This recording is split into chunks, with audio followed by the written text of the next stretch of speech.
The throne room of the Zervani Empire was the most beautiful place in all the known galaxy. Giant crystals hung from the ceiling like frozen waterfalls. The walls glowed with soft purple light, and at the center of it all sat Princess Velathri Karanis, the only daughter of the dying emperor. She was tall, even by Zervani standards. Her skin was the color of pale silver, and her eyes glowed purple like two small stars. She had ruled in her father's place for 50 years now, and in that time, the empire had grown to swallow 17 star systems. No one dared to challenge her. No one dared to question her power. Today, her advisors had gathered to discuss something that she found rather amusing. "Humans," said Korath, her chief advisor. He was an old Zervani with deep lines on his silver face. He waved his four-fingered hand at the holographic display floating in the center of the room. "The outer colonies are spreading stories again." The hologram showed a small blue planet spinning slowly in the darkness of space.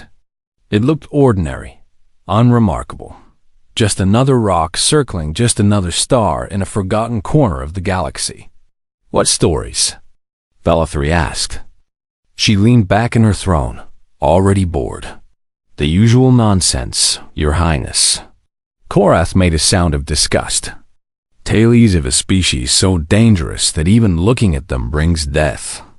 Creatures who breathe poison and drink acid. Monsters who hunt other beings for sport." General Morthen laughed loudly. He was the commander of the Zervani military, a massive warrior covered in thick green scales. His armor was decorated with the symbols of 100 victories. "I have heard these stories since I was a child. Humans are nothing but folklore. Scary tales that primitive species tell their young ones to make them behave." "And yet," Velathri said softly, "the Kovathi swear they encountered one." The laughter in the throne room stopped. The Kovathi were a species of small, timid creatures that the Zervani had conquered 2 centuries ago. They were not known for lying. They were not known for bravery either, which made their recent report so strange. "The Kovathi are fools," Morthen said, but his voice was not as confident as before. "They claim that a single human killed an entire raiding party. 20 of our soldiers dead. And what did this human use? They say he used a piece of sharpened metal and a weapon that threw small bits of lead." "Impossible," Korath declared. "Our soldiers wear armor that can stop plasma fire. No primitive weapon could penetrate it." "That is what I said," Morthen agreed. "The Kovathi must have made a mistake. Perhaps they encountered some other species. Perhaps they simply ran away and invented a story to hide their shame." Princess Velathri said nothing. She stared at the blue planet on the hologram. Earth, they called it. Such a simple name for such a legendary place. She had heard the stories, of course. Everyone in the galaxy had heard them.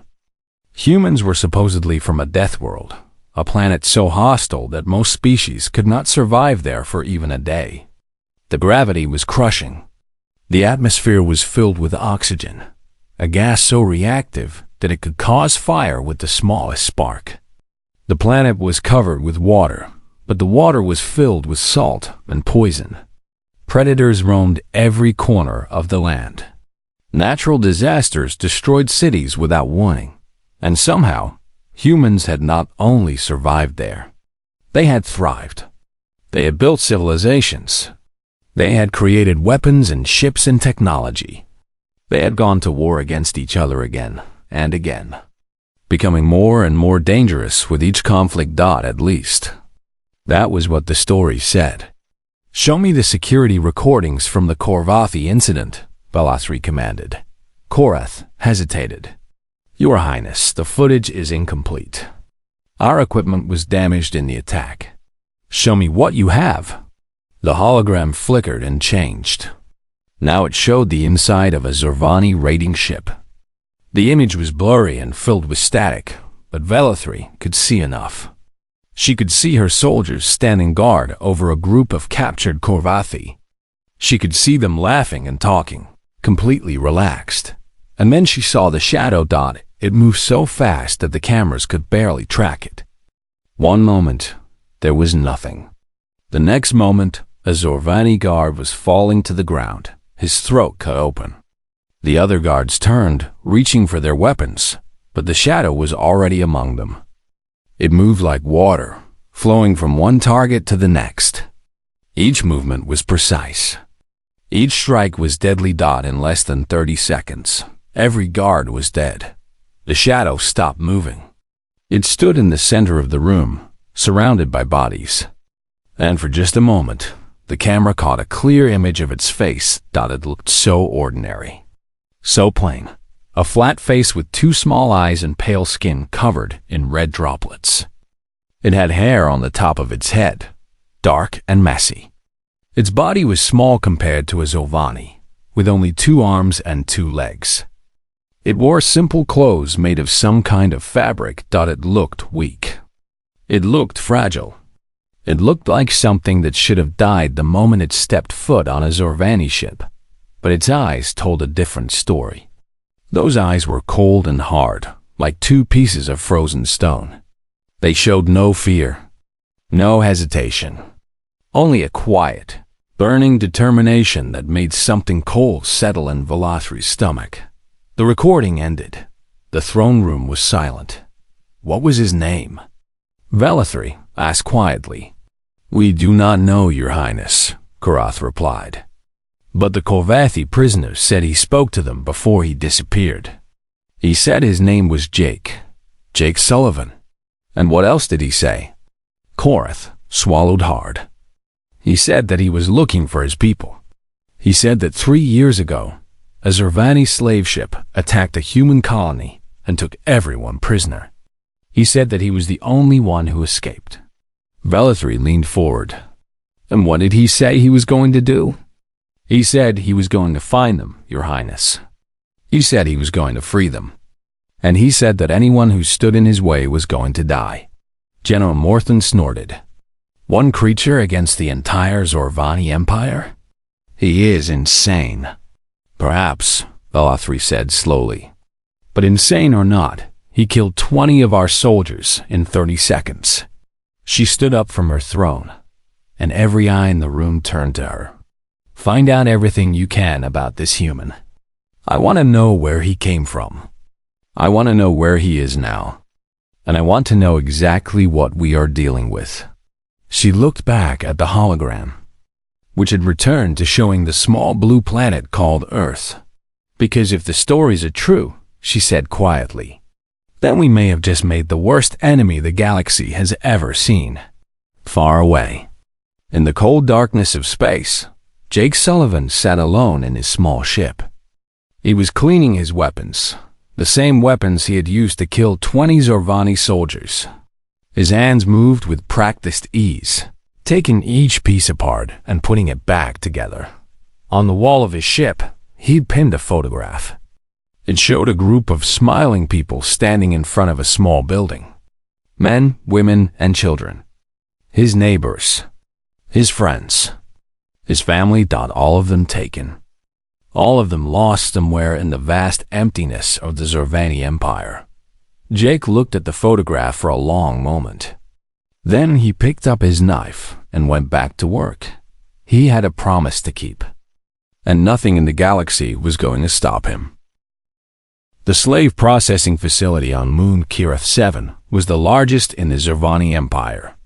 Every day, thousands of beings from dozens of different species passed through its cold metal halls. They came in as free people. They left as property. The facility was run by a Zorvani named Draxus.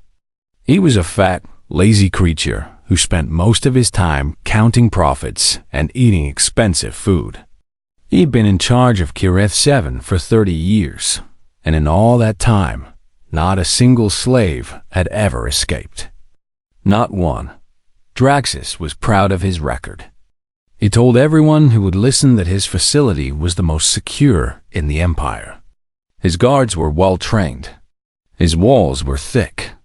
His security systems were the best that money could buy. He never worried about attacks. Why would he? No one had ever tried to attack a Zervani slave facility. The Empire was too powerful, too feared. Only a fool would even think about it. Jake Sullivan was not a fool. But he was very, very angry. He had spent 3 months tracking the slave ships that had attacked his colony. 3 months of following trails and gathering information. 3 months of planning and preparing. And now, finally, he had found where they had taken his people. KY, Wrath-7. Jake studied the facility from his hiding spot on a nearby asteroid. It was big, much bigger than he had expected. The main building alone was the size of a small city. Guard towers stood at every corner. Patrol ships circled the moon constantly. The whole place was designed to keep people in. But Jake was not trying to get out. He was trying to get in. And that, he thought with a grim smile, was something they had not planned for. He waited until the night cycle, when the artificial lights dimmed and most of the guards went to their sleeping areas. Then he flew his small ship toward the facility, staying low and slow to avoid the patrol ships. He landed in a cargo area filled with supply containers and slipped out into the shadows. The first guard he found was standing alone near a storage room. The Zervani was tall and heavily armored, with a plasma rifle in his hands. He looked bored. He looked tired. He never saw Jake coming. Jake moved without sound, his feet making no noise on the metal floor. He came up behind the guard and wrapped one arm around his neck. His other hand covered the guard's mouth. The Zervani struggled, but Jake held on tight. After a few seconds, the guard went limp. Jake lowered the body to the ground and took the guard's key card. Then he moved on. The facility was a maze of corridors and rooms. Jake navigated it using a map he had stolen from a Zervani database. He avoided the main halls and stuck to the maintenance tunnels, moving from shadow to shadow like a ghost. He found the control room on the 3rd level. 2 guards stood outside the door, talking quietly to each other. Jake watched them for a moment, measuring the distance. Then he pulled out his knife and stepped into the light. The guards saw him. Their eyes went wide. One of them opened his mouth to shout, but Jake was already moving. He threw his knife at the first guard, hitting him in the throat. Before the second guard could raise his weapon, Jake was on him.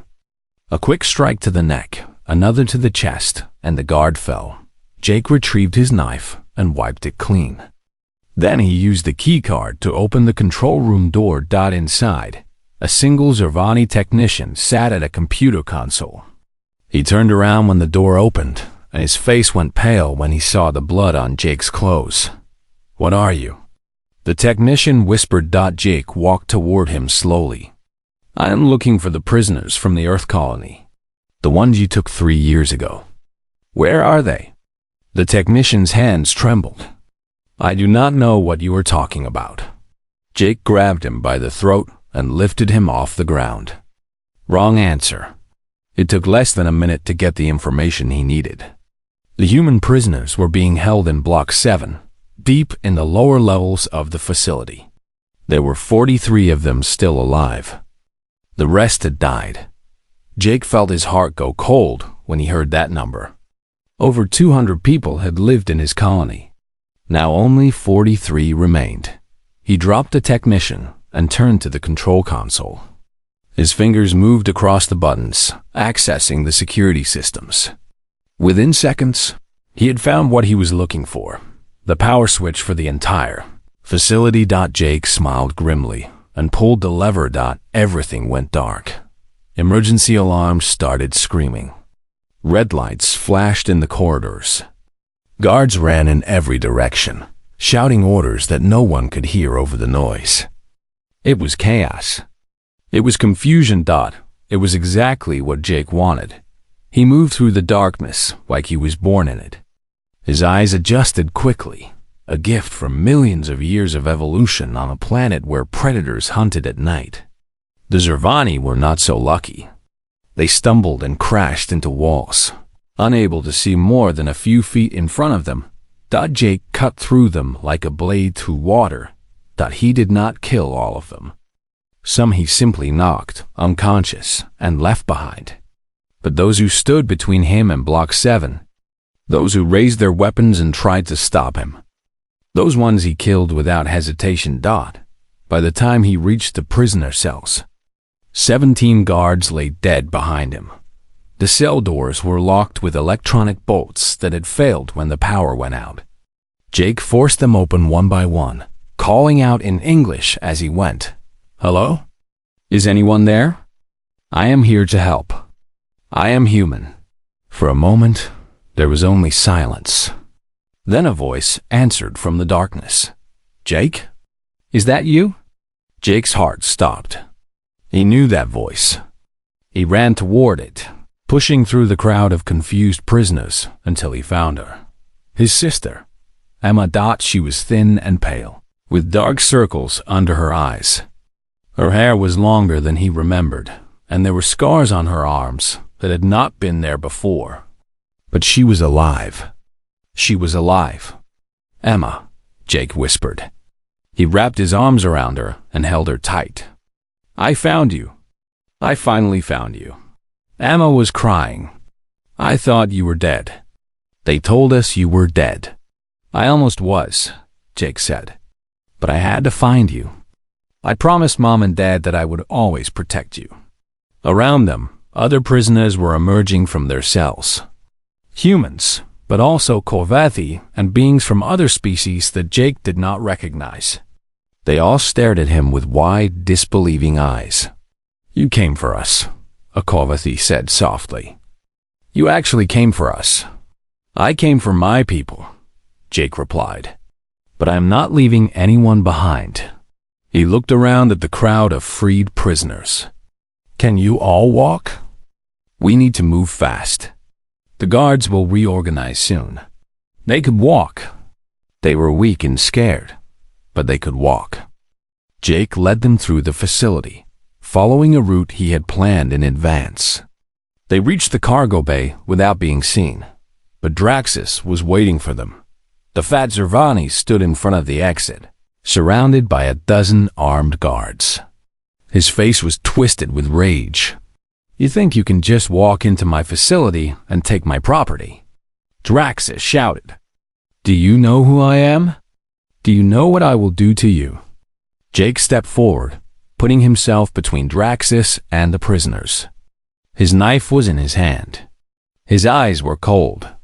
"I know exactly who you are," Jake said quietly. "You are the man who has been selling my people like animals.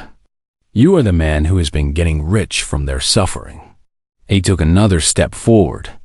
"And you are the man who is going to let us go." Draxus laughed. "And why would I do that?" Jake smiled. It was not a friendly smile. "Because if you do not," he said, "I will kill every guard in this room. And then I will kill you. And I will do it slowly." For a long moment, no one moved. Then Draxus looked at the bodies Jake had left behind him. He looked at the blood on Jake's clothes. He looked into Jake's eyes and saw something that made his own blood run cold. He saw the truth. This human was not bluffing. This human would do exactly what he said. And there was nothing Draxus could do to stop him. "Let them go," Draxus whispered. The guards stepped aside. The prisoners rushed toward the exit. And Jake walked past Draxus without another word. "This is not over," Draxus called after him. "The Empire will hunt you down. You will pay for this." Jake did not look back. "Tell your princess I said hello." And then he was gone, disappearing into the darkness with 400 freed slaves following behind him. The legend of the human had just become very, very real. The news spread through the Zervani Empire like fire through dry grass. A single creature had attacked the largest slave facility in the Empire. It had killed dozens of guards. It had freed hundreds of prisoners. And it had escaped without a scratch. A human. The legendary monsters from the death world called Earth. They were real. Princess Velothri listened to the reports in silence. Her advisors argued and shouted, pointing fingers and making excuses. But she said nothing. She simply watched the security footage that had survived the attack. Studying the human called Jake Sullivan, he moved differently than any species she had ever seen. There was no wasted motion, no hesitation. Every step, every strike, every decision was made with cold precision. He fought like someone who had been fighting his entire life. How did he know where to find the prisoners? Velathri asked quietly. The room went silent. He has been gathering information, Korath finally said. We believe he has been tracking slave ships for months, maybe years. He learned our routes. He learned our codes. He learned our weaknesses. And no one noticed? Korath lowered his head in shame. No, Your Highness. Velathri stood up from her throne. She walked to the window and looked out at the stars. Somewhere out there, a single human was making her empire look foolish, weak, vulnerable. She could not allow that to continue. General Morthen, she said without turning around. The scaled warrior stepped forward. Yes, Your Highness. Take 50 warships. Take 10,000 soldiers. Find this human and bring him to me. Alive if possible. Dead if necessary. Morthen smiled, showing his sharp teeth. It will be my pleasure. Jake knew they were coming. He had expected it. You do not attack the largest empire in the galaxy and expect them to ignore you. So he prepared. He had found an old mining station called Threshold on a small moon at the edge of Zervani space. The station had been abandoned for centuries. Its tunnels were dark and dangerous, filled with unstable floors and collapsing walls. Most people would consider it a death trap. Jake considered it perfect. He spent 2 weeks preparing the station. He set traps in the corridors. He blocked some passages and opened others. He created hiding spots and escape routes. He turned the entire station into a maze that only he could navigate safely. Then he sent a signal to the Zorvani fleet. A simple message that contained nothing but his location. Come and get me. General. Morthen received the signal with a roar of triumph. The fool has revealed himself. He wants to fight. His officers exchanged nervous glances. General, this could be a trap. Of course it is a trap, Morthen laughed. But what can one human do against 10,000 soldiers? He is outnumbered. He is outgunned. He is alone. The general stood up from his command chair. We land in 1 hour. I want every tunnel searched. Every corner checked. I want this human found and captured before the day is done. The Zervani ships landed around Threshold Station like a swarm of metal insects. Soldiers poured out of the transports, their armor gleaming, their weapons ready. They marched into the station with complete confidence. They never saw the first. Trap. An explosion ripped through the front ranks, killing 20 soldiers instantly. Before the others could react, another explosion went off behind them. Then another. Then another. Jake had rigged the main entrance with bombs made from mining explosives. Simple weapons. Primitive weapons. But incredibly effective against soldiers who had never faced them before. The Zervani scattered in confusion. Some ran forward, trying to get away from the explosions. Others ran back toward the ships. But Jake had planned for that too. He had sealed the exits. There was only one way to go. Deeper into the station. General Morthen received reports of the casualties with growing anger. 50 dead in the first 5 minutes. Then 100. Then 200. And they had not even seen the human yet. Find him, Morthen commanded. I do not care how many soldiers it takes. Find him and kill him. The soldiers pushed deeper into the station. They moved in groups of 20, checking every room, every corridor, every shadow. But the station was vast, and Jake knew it better than anyone. He struck without warning. A soldier at the back of a group would suddenly fall, his throat cut. Another would step on a hidden trap and disappear into a pit. A third would turn a corner and find a knife flying toward his face. Jake never stayed in one place for more than a few seconds. He appeared, he killed, and he vanished. The soldiers started shooting at shadows, at sounds, at each other. Fear spread through the ranks like a disease. On the second day, Jake found a Zervani platoon resting in what they thought was a safe room. There were 30 of them, all heavily armed, all watching the doors. Jake came through the ceiling. He dropped into the middle of the group and started fighting before any of them could react. His knife flashed in the dim light. His fists struck with deadly accuracy. The Zervani tried to shoot him, but he moved too fast. They tried to grab him, but he slipped away like smoke. When it was over, all 30 soldiers lay dead on the floor. Jake had a few cuts and bruises, nothing serious. He picked up a plasma rifle from one of the bodies, checked its power level, and moved on. General Morthen received the news in stunned silence. An entire platoon, wiped out by one human with a knife. How is this possible? He whispered. His officers had no answer. On the third day, Jake did something unexpected. He stopped running. He walked into the main control room of the station, where Morthen had set up his command center.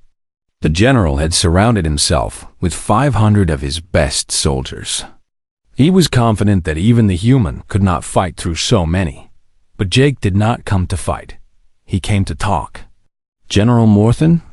Jake said, his voice echoing through the room speakers. The Zervani looked around wildly, but they could not see him. He was broadcasting from somewhere in the station. "You have lost over 1,000 soldiers in 3 days. You have not managed to catch me. You have not even managed to see me." "Show yourself, coward," Morthen roared.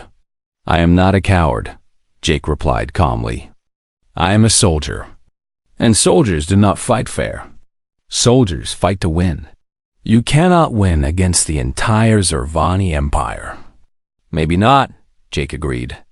"But I can make you bleed. I can make you hurt. I can make you afraid." His voice hardened.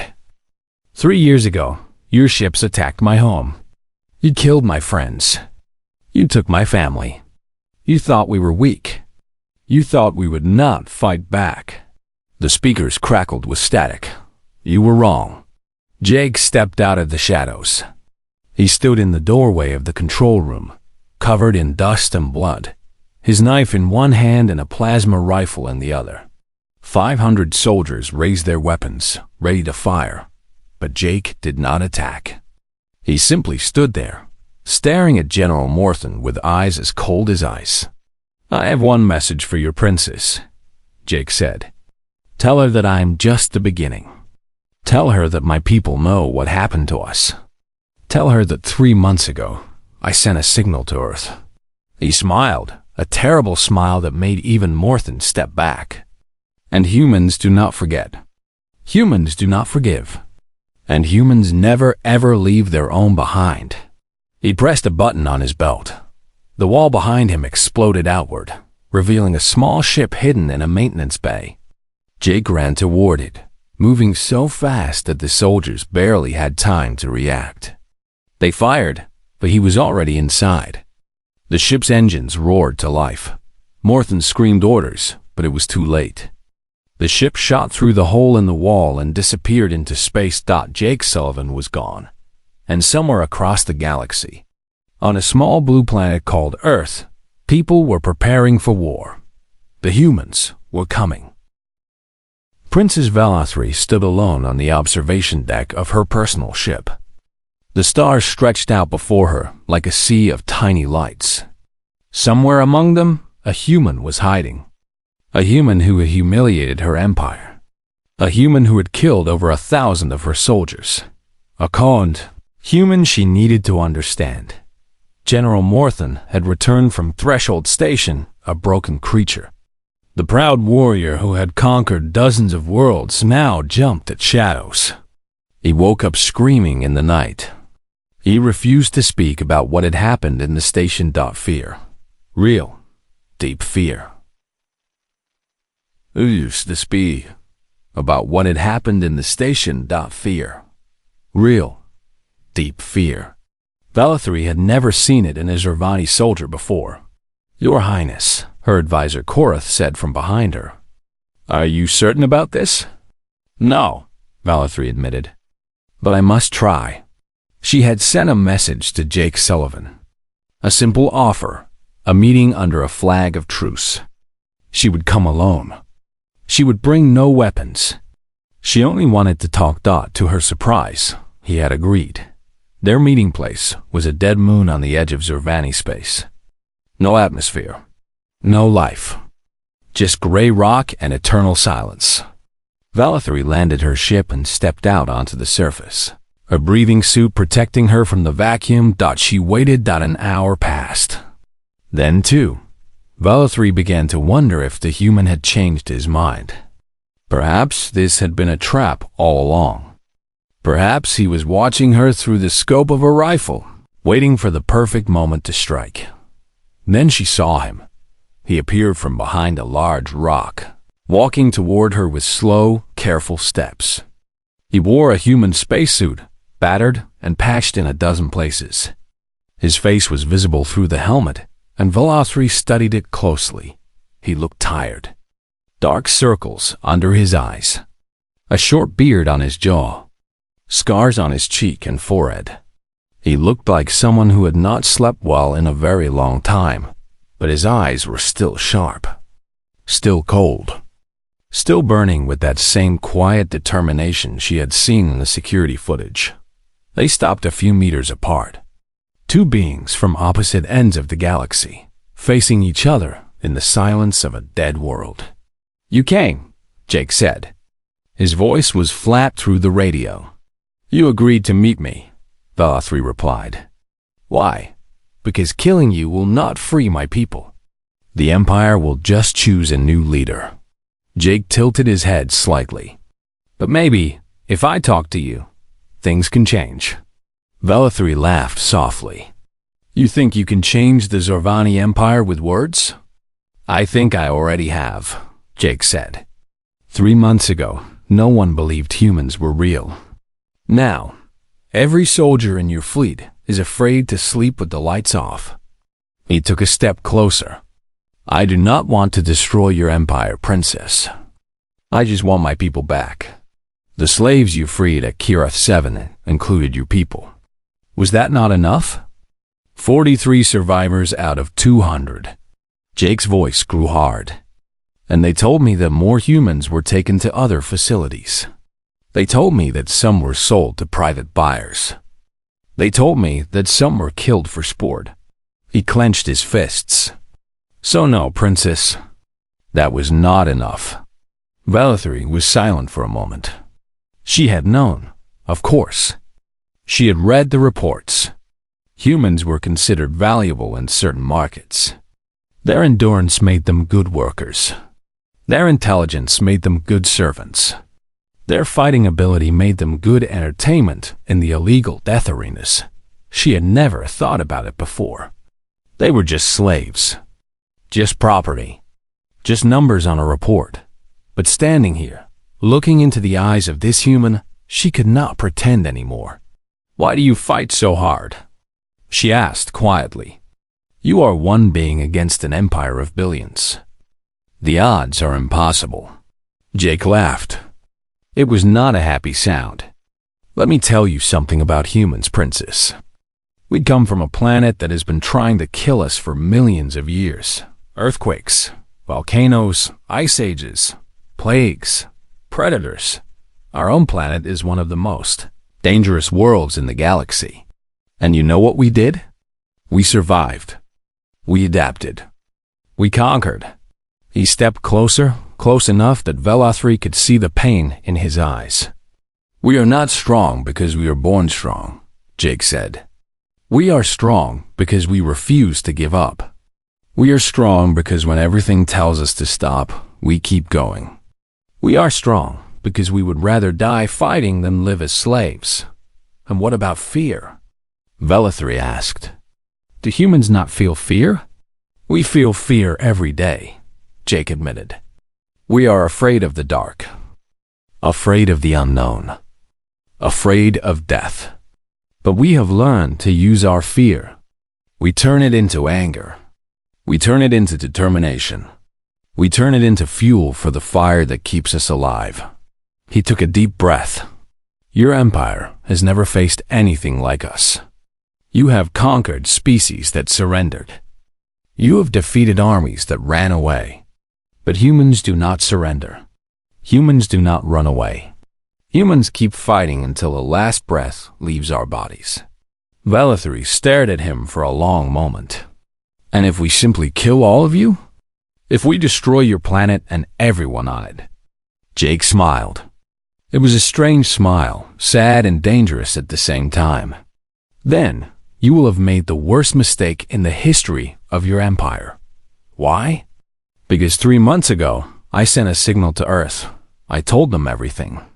I told them about your slave ships. I told them about your facilities. I told them about the humans you have taken. Jake's smile widened. And by now, that signal has reached home. By now, every government on Earth knows what happened. By now, they are building ships and training soldiers and preparing for war. Velithri felt a cold fear creep into her heart. How many humans are there? 8 billion. The number hit her like a physical blow. 8 billion. The entire Zervani military numbered less than 100 million. And this human was telling her that his planet had 80 times that many beings, all of them potential soldiers.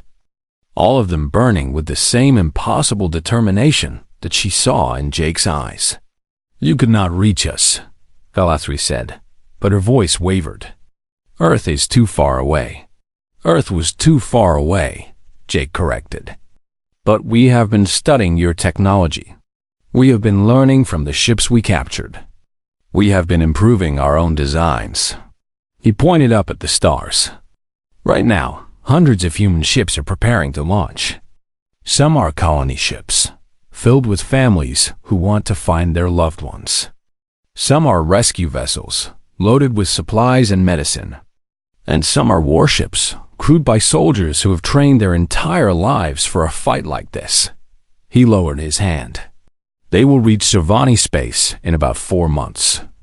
And when they arrive, they will ask for the return of every human you have taken. Every single one. And if we refuse? Jake's eyes turned cold.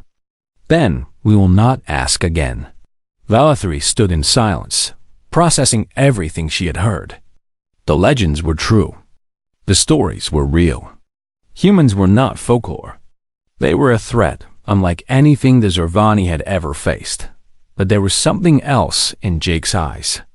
Something beyond the anger and the determination. Something that looked almost like hope. You do not want war, she said slowly. You want peace. I want my people safe, Jake replied. If that means war, then I will fight until my last breath. But if there is another way, he hesitated. I have seen enough death. I have caused enough death. I am tired, princess. I am so tired. For the first time, Velithri saw the human not as a monster or a legend, but as a person. A person who had lost everything and fought to get it back. A person who had suffered and killed and kept going anyway. A person who, despite everything, still believed that things could be different. What do you want from me? She asked. I want you to think about what your empire has become, Jake said. I want you to look at the slaves in your facilities and see them as people, not property. I want you to imagine what you would do if someone took your family and sold them to the highest bidder. He turned to walk away, then stopped. The human fleet will be here in 4 months. You can spend that time preparing for war, or you can spend it preparing for peace. He looked back over his shoulder. The choice is yours, princess. But choose wisely, because when humans make a promise, we keep it. And we have promised to bring our people home. He walked away into the darkness. leaving Velathri alone on the dead moon with nothing but her thoughts and the cold light of distant stars. 4 months. 4 months to decide the fate of an empire. 4 months to decide if the Zervani would face the humans as enemies or as something else entirely. Velathri looked up at the stars and made her choice. The Zorvani Empire detected the ships on a cold morning in the 4th month after Jake's message had reached Earth. At first, the sensors showed only a few dots of light at the edge of the system. Then a few dozen. Then hundreds. Then thousands. Commander Amy Torres stood on the bridge of the carrier Spirit of Defiance, watching the stars through the main viewport. She was a short woman with dark hair and hard eyes, a veteran of 3 wars and 20 years of military service. She had volunteered for this mission the moment she heard about it. Her sister had been on the colony ship that the Zorvani took.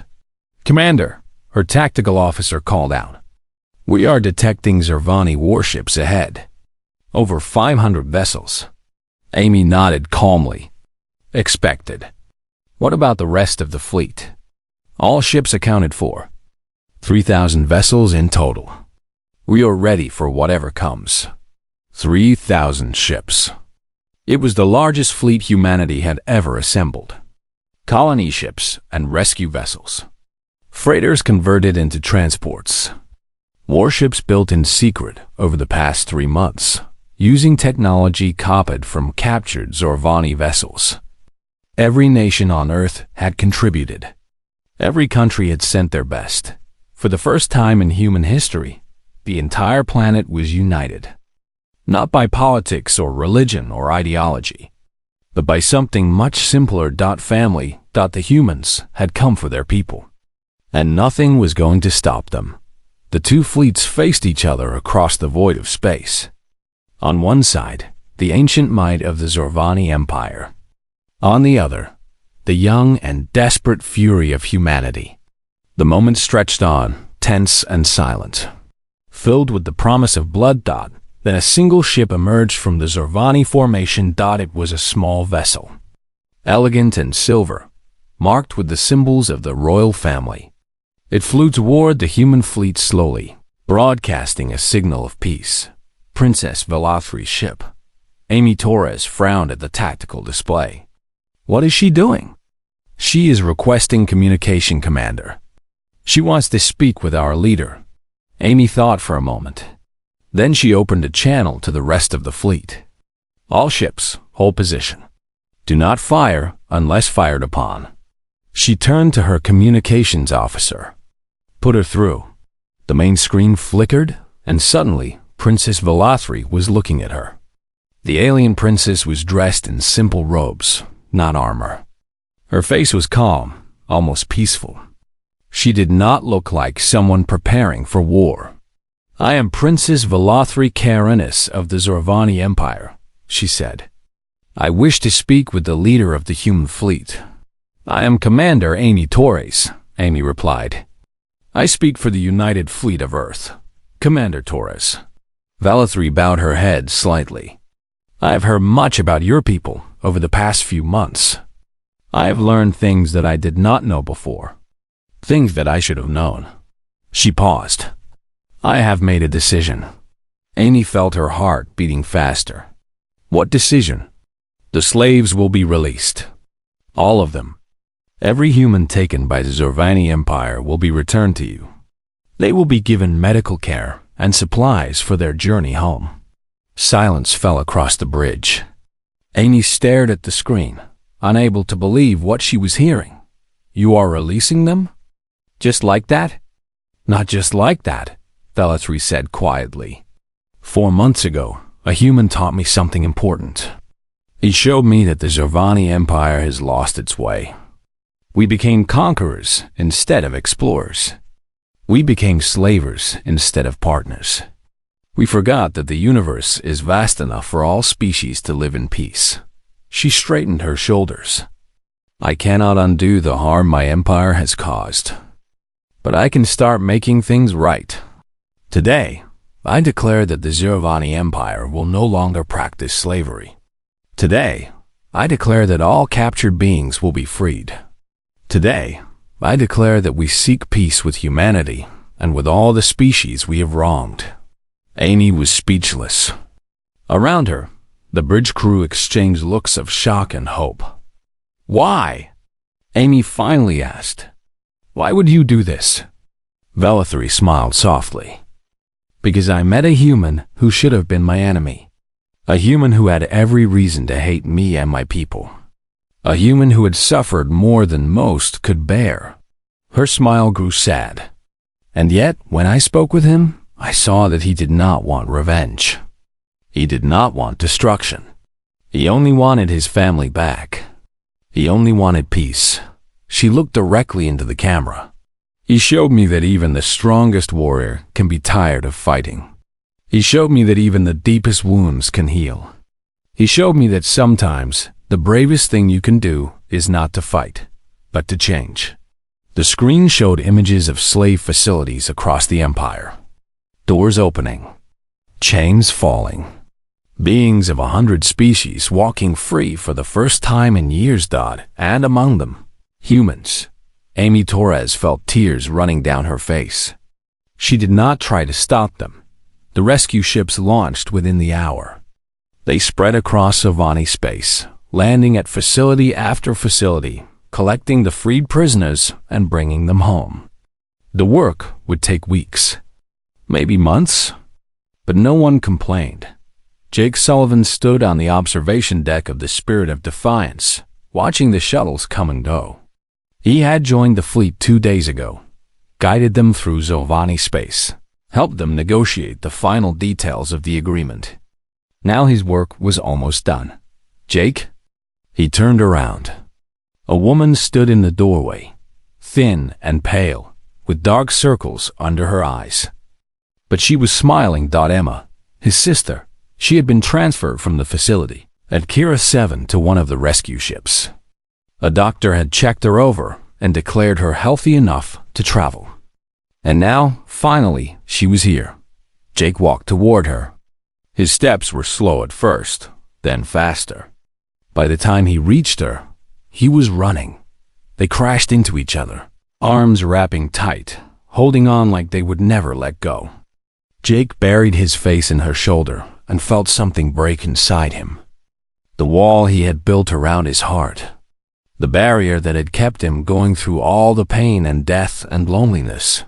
He cried. For the first time in 3 years, he let himself cry. "I thought you were dead," Emma whispered. "They told us you were dead." "I almost was," Jake said through his tears. "So many times I almost was.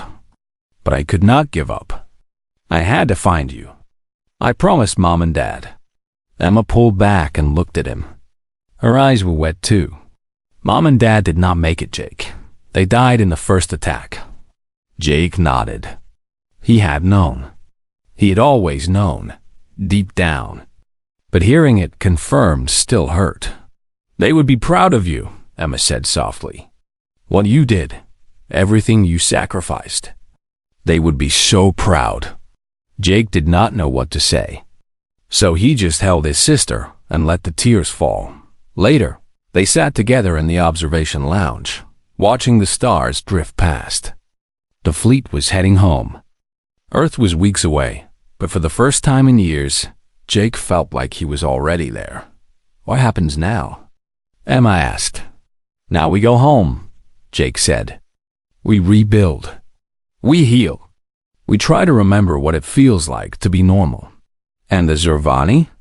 Jake thought about Velithry, about their meeting on the dead moon, about the choice she had made. "I think they will change," he said. "It will take time. There will be setbacks and problems. But I think they want to be better. And sometimes wanting to change is the first step toward actually changing." Emma leaned her head against his shoulder. "You really believe that?" "I have to," Jake replied. "Because the alternative is more war, more death, more suffering. And I am tired of all of that. I am so tired." They sat in silence for a long time, watching the stars. The news of the peace spread across the galaxy like ripples in water. Other enslaved species heard what had happened. They heard about the humans who had come to rescue their own. They heard about the empire that had chosen to change instead of fight. And they began to hope. One by one, rebellions sparked on conquered worlds. Not violent uprisings, but peaceful demands. Freedom, dignity, the right to live without chains. The Zervani, true to Velathri's word, did not resist. They negotiated. They compromised. They began the long, difficult process of becoming something other than conquerors. It would take generations. It would require patience and forgiveness and hard work. But it had started because a single human had refused to give up. Years later, historians would write about this moment. They would call it the dawn of the new era, the time when the galaxy changed forever. They would study Jake Sullivan and Princess Velathri, try to understand what had driven them, what had made them different from all the others who had come before. That the answer was simple. Simpler than any historian could understand. They had both been tired of hatred. They had both wanted something better. And they had both been brave enough to reach for it. Jake Sullivan never became a politician or a diplomat. He went back to Earth, to a small town in the mountains, and built a house with his own hands. Emma lived next door. They had barbecues on Sundays and watched the sunset together and slowly, carefully, learned how to be happy again. Sometimes, late at night, Jake would look up at the stars and remember everything he had done. The people he had killed, the battles he had fought, the promise he had made and kept. He was not proud of all of it. But he was at peace. Because he had done what he set out to do. He brought his people home. He had shown the galaxy what humans were capable of. Not destruction. Not conquest. Not revenge. Something better. Hope. And across the stars. In slave pens that were now museums and prison cells that were now memorials, a phrase was carved into the walls. A reminder of what had happened. A promise of what could be. Humans came, and they changed everything. The end.